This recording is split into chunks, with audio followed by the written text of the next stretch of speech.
lot of my teammates and a lot of other people who physically go to a public gym. So that part of it, I'm still able to stay in shape, stay sharp, but also taking care of my body as well. So it's kind of good to get a little bit of a break right now.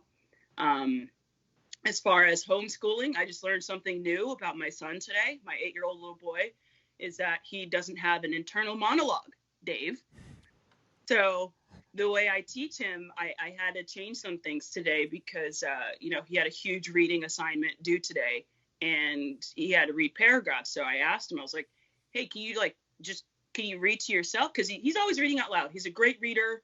I think that's actually his best subject really in school. And, but he's always reading out loud, and I'm like, is there any way like you could just read to yourself, like quietly? And he tried and tried and tried. And he's like, I can't do it. And so then I asked him, I was like, when you're reading, can you hear a voice in your head or do you actually have to read out loud? He's like, I don't hear a voice. He's like, if I'm thinking of things, I can hear other people's voices. So if he was thinking about mommy, he can hear mommy's voice in his head, but he can't hear his own. He has no voice in there. So then I had to like tweak some things with how I'm homeschooling him because he's a hands-on visual learner. He has to say and do things out loud or like with his hands. And so, he just has a different way of learning. So it's very interesting still, getting to know my son, which I thought, I really know him, but I really don't. But now, I feel a little more confident, obviously, teaching him. But his teachers made homeschooling a little easy for the parents on, how to kind of do things precisely with the kids. So that's been quite helpful. And obviously PE class every day, he's training with me. So he's actually staying in some like real shape, probably in comparison to his classmates. So, overall it's going great and I'm enjoying it, our one-on-one time. So, yeah. So for the ones that don't know, I don't have an internal monologue. And when I read that post you put up about having an internal monologue, so basically it's someone like yourself and majority of society, they're talking to themselves. They're telling their story before they do it or as they're doing it, which for us the ones without don't do that. And my wife, I was like going in the mirror trying to talk to myself and my wife took a picture. I think she sent it to you or something. But yep, I have it.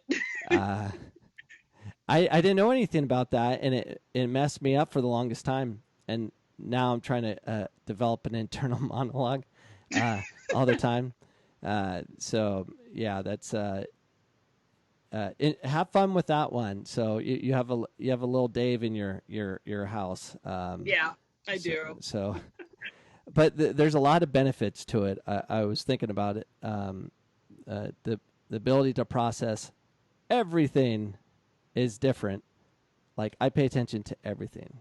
The fact that I actually can hold a conversation with you and do a podcast and all the different distractions I have go on is quite amazing.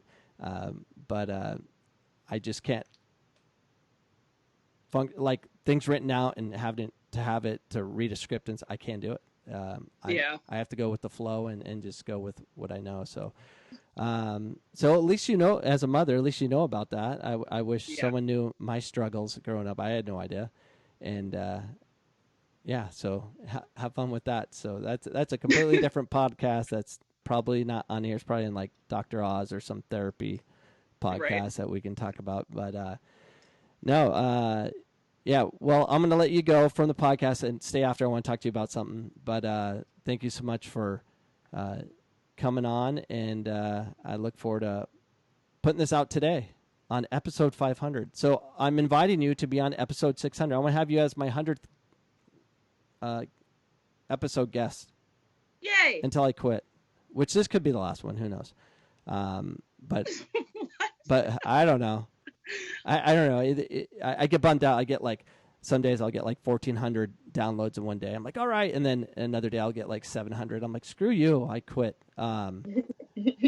Which it's still a lot, but it's I want like 10,000 a day, which is nearly impossible. But I'll keep trying, I guess. I don't know. I get bored. But I invested way too much money in this thing. I guess I have to keep it up. And by the way, my wife's sleeping back there listening to this. Oh, she's up. She's listening now. So anyways, thank you so much, Jessica. I'll have you back on in episode 600, which will be in a couple months from now. Yay. Thanks for having me, Dave. Thanks for being on.